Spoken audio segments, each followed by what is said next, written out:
Hello दोस्तों, कैसे हैं आप सब। उम्मीद है कि ठीक ही होंगे और अपनी पढ़ाई अच्छे से कर रहे होंगे। दोस्तों, आज हम पढ़ने वाले हैं राष्ट्रीय हरित अधिकरण के इम्पॉर्टेंट सेक्शन के बारे में। कल हमने उसके पृष्ठभूमि को जाना था और सामान्य परिचय को जाना था। लेकिन दोस्तों, इससे पहले प्लीज़ आप लोग मेरे मोबाइल को सब्सक्राइब कीजिए और लाइक कीजिए एंड कमेंट भी करिए, ताकि मैं आपके जो कमेंट है उनको पढ़कर और आगे अच्छे से अच्छा लाने की कोशिश करूं। तो चलिए शुरू करते हैं। महत्वपूर्ण धाराएं, इम्पॉर्टेंट सेक्शन।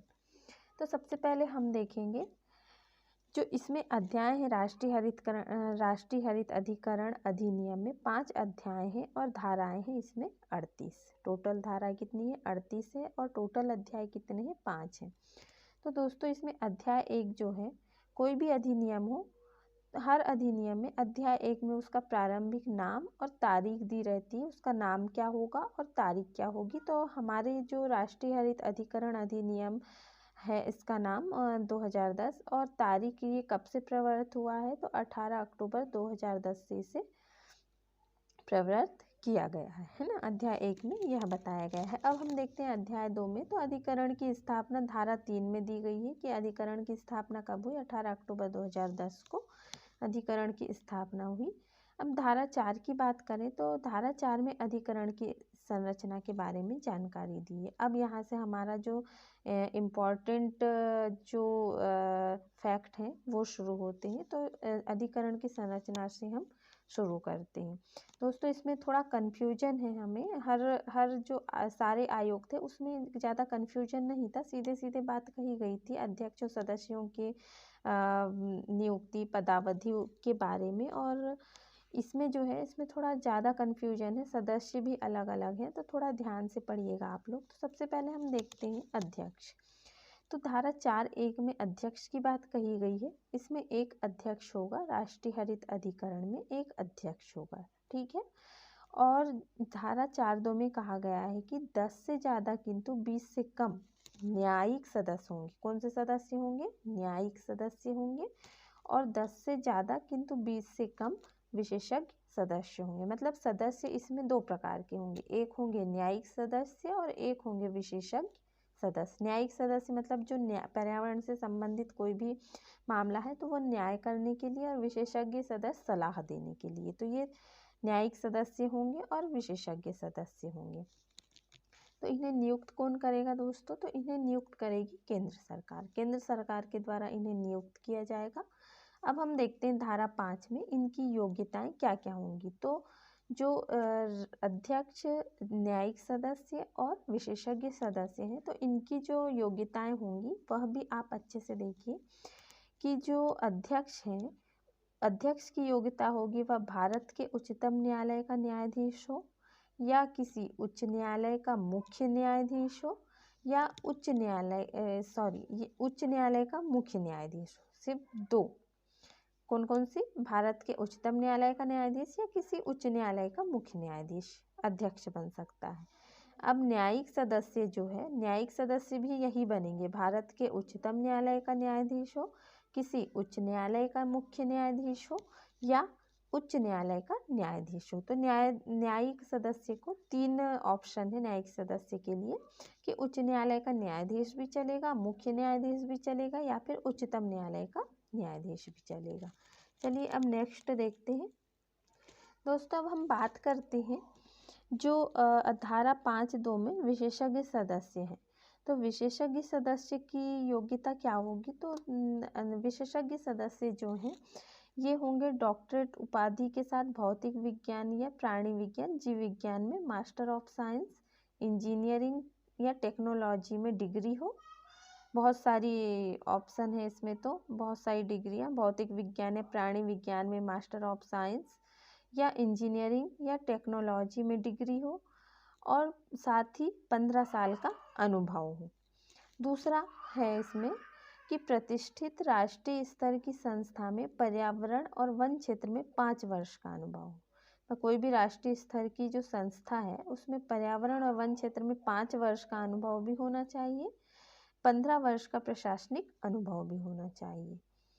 तो 3 ऑप्शन विशेषज्ञ सदस्य के लिए दिए गए हैं।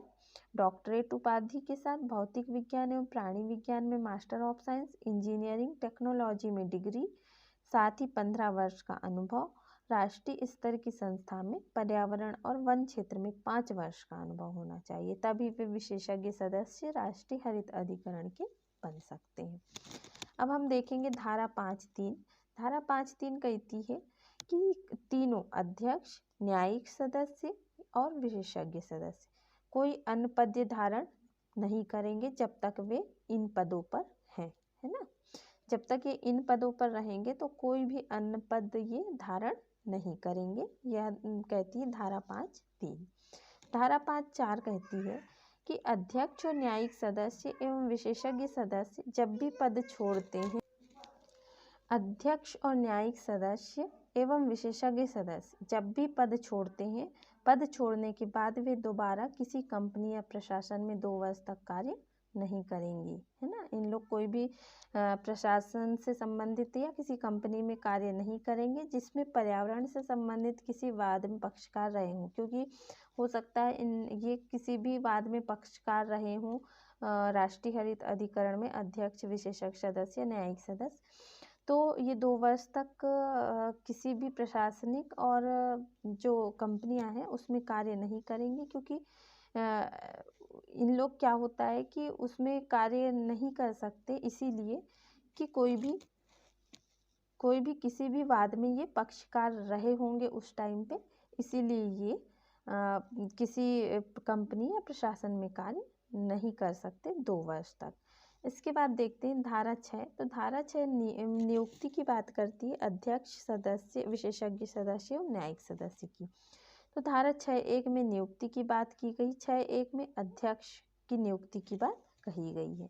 तो जो अध्यक्ष हैं, तो अध्यक्ष की नियुक्ति कौन करेगी? केंद्र सरकार करेगी, भारत के मुख्य न्यायमूर्ति की परामर्श पर। किसके परामर्श पर करेगी केंद्र सरकार? भारत के मुख्य न्यायमूर्ति के परामर्श पर अध्यक्ष की नियुक्ति की जाएगी।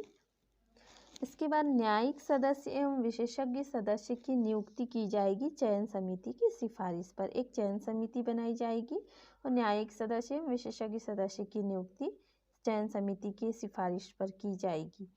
धारा 7 कहती है पदावधि और सेवा शर्तें इनकी क्या होंगी? अध्यक्ष, न्यायिक सदस्य और विशेषज्ञ सदस्य की। तो इनकी पदावधि तो तीनों की होगी 5 वर्ष, है ना। पदावधि तो 5 वर्ष होगी तीनों की, अध्यक्ष, न्यायिक सदस्य और विशेषज्ञ सदस्य की। लेकिन जो इनकी सेवा शर्तें होंगी दोस्तों, इसे ध्यान से देखिएगा, इनकी जो सेवा शर्तें होंगी, सेवा शर्तें इनकी होंगी अध्यक्ष और न्यायिक सदस्य की उच्चतम न्यायालय का न्यायाधीश अगर हो, अध्यक्ष या न्यायिक सदस्य, अध्यक्ष अगर उच्चतम न्यायालय का न्यायाधीश हो और न्यायिक सदस्य उच्चतम न्यायालय का न्यायाधीश हो, तो इनकी जो एज होगी वह 70 वर्ष तक कार्य ये कर सकते हैं उच्चतम न्यायालय के न्यायाधीश होने पर, अध्यक्ष और न्यायिक सदस्य, है ना। अगर वह उच्चतम न्यायालय का न्यायाधीश नहीं है, उच्च न्यायालय का मुख्य न्यायमूर्ति है, तो उसकी एज होगी 67 वर्ष। 67 वर्ष तक वो अपना कार्य यहाँ पर कर सकते हैं। और उच्च न्यायालय का न्यायाधीश अगर हो तो उनकी भी होगी 67 वर्ष, मतलब उच्च न्यायालय का मुख्य न्यायमूर्ति हो या न्यायाधीश हो, तो दोनों 67 वर्ष तक कार्य कर सकते हैं, चाहे वे अध्यक्ष के पद पर रहे हों या न्यायिक सदस्य के पद पर हों। तो ये याद रखिएगा कि उच्चतम न्यायालय का न्यायाधीश है तो एज ज़्यादा मिलेगी उन्हें 70 वर्ष की, और उच्च न्यायालय का मुख्य न्यायाधीश या उच्च न्यायालय का न्यायाधीश हो तो उसे 67 वर्ष मिलेगी। अब विशेषज्ञ सदस्य की बात कर लेते हैं। तो विशेषज्ञ सदस्य की जो एज होगी वह 65 वर्ष होगी, 5 वर्ष या 65 वर्ष, है ना। विशेषज्ञ सदस्य 5 वर्ष या 65 वर्ष तक कार्य कर सकते हैं। लेकिन अध्यक्ष और न्यायिक सदस्य जो होंगे उच्चतम न्यायालय के न्यायाधीश होने पर 70 वर्ष और उच्च न्यायालय के मुख्य न्यायमूर्ति या उच्च न्यायालय के न्यायाधीश होने पर 67 वर्ष तक ही काम कर सकते हैं, ये याद रखिएगा। इसके बाद हम देखते हैं धारा 8। तो धारा 8 में पद त्याग की बात कही गई है। ये अपना त्याग पत्र किसे देंगे? तो केंद्र सरकार को लिखित सूचना द्वारा अध्यक्ष, सदस्य, विशेषज्ञ सदस्य और न्यायिक सदस्य अपना त्याग पत्र केंद्र सरकार को देंगे। किसे देंगे अपना त्याग पत्र? केंद्र सरकार को देंगे लिखित सूचना के आधार पर। धारा 9 बात करता है इनके वेतन भत्ते की, जो भी अधिनियम द्वारा विहित की जाएगी, केंद्र सरकार जो विहित करेगी उसी के आधार पर इनके वेतन भत्ते दिए जाएंगे। धारा 10 में पद से हटाना या निलंबन की बात कही गई है। अध्यक्ष, न्यायिक सदस्य और विशेषज्ञ सदस्य को पद से केंद्र सरकार द्वारा ही हटाया जाएगा। किसकी सिफारिश पर? मुख्य न्यायमूर्ति, किसकी परामर्श पर? मुख्य न्यायमूर्ति के परामर्श पर केंद्र सरकार द्वारा इन्हें हटाया जाएगा। तो किस आधार पर हटाया जाएगा दोस्तों? तो इन्हें हटाया जाएगा कदाचार, अक्षमता के आधार पर, मानसिक विकृत के आधार पर, पद का दुरुपयोग किए जाने पर, लाभ का पद धारण करने पर या कर्तव्य पालन में असमर्थ होने पर इन्हें पद से हटाया जाएगा। अब हम देख लेते हैं एनजीटी का कार्यकारी अध्यक्ष, धारा 11 में इसकी बात कही गई है। तो ये एनजीटी का कार्यकारी अध्यक्ष जो है इनकी नियुक्ति होगी केंद्र सरकार के द्वारा। कौन नियुक्त करेगा इन्हें? केंद्र सरकार नियुक्त करेंगे।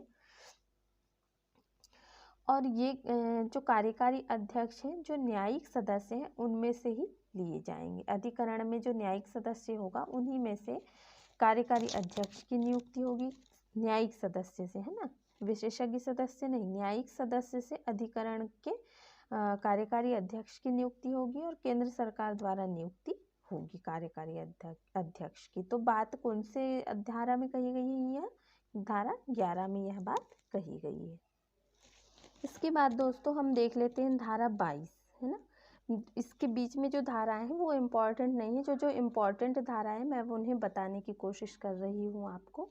तो धारा 22 में उच्चतम न्यायालय को अपील की बात कही गई है। उच्चतम न्यायालय को अपील क्यों? एनजीटी के विरुद्ध अपील, है ना।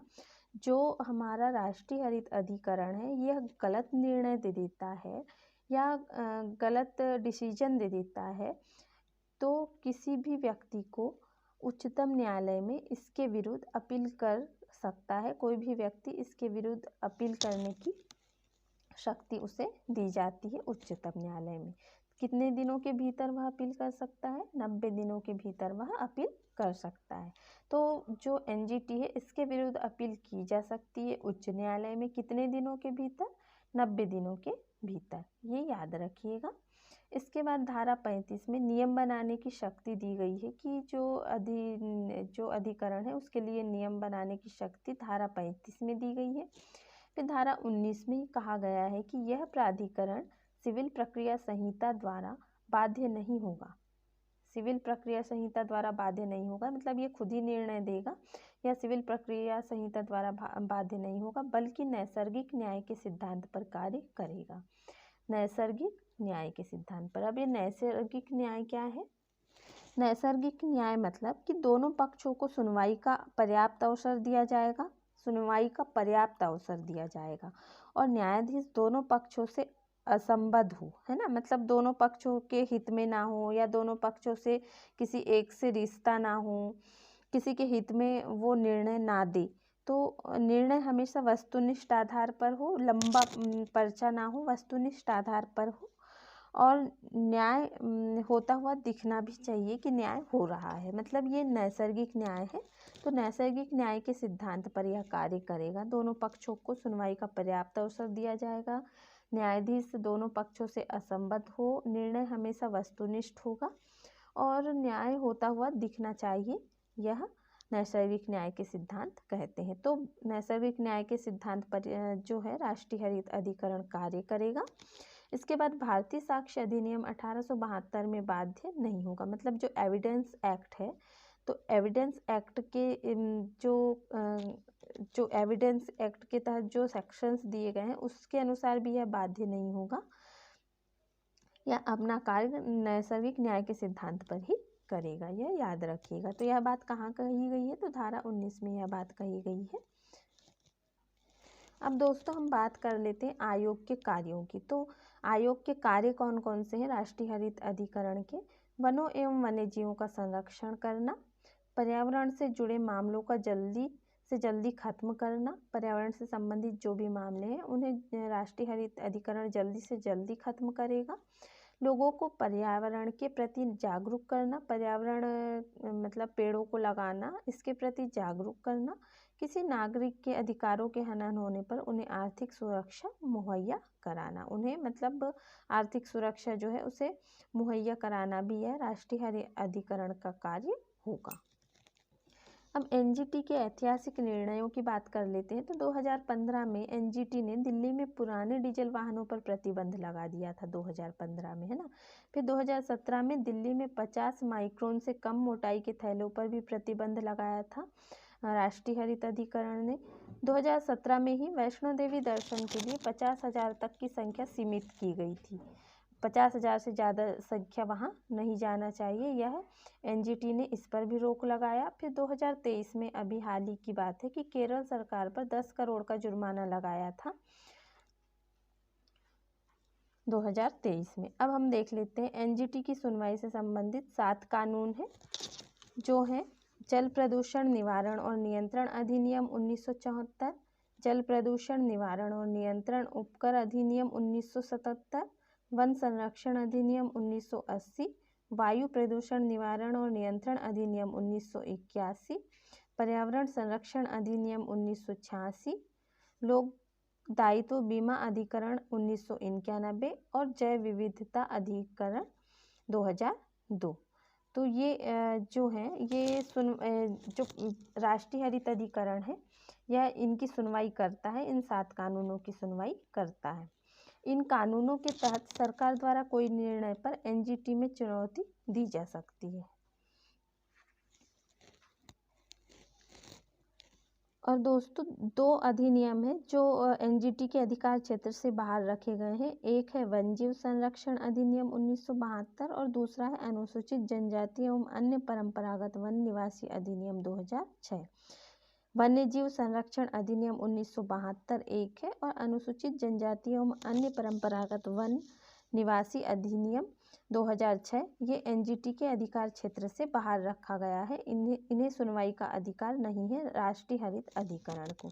अब अन्य तथ्यों को हम जान लेते हैं। तो अन्य तथ्य जो हैं एक बार देख लीजिए। राष्ट्रीय हरित अधिकरण अधिनियम के अनुसार एनजीटी के पास आने वाले पर्यावरण संबंधी मुद्दों का निपटारा 6 महीने के अंदर किया जाएगा।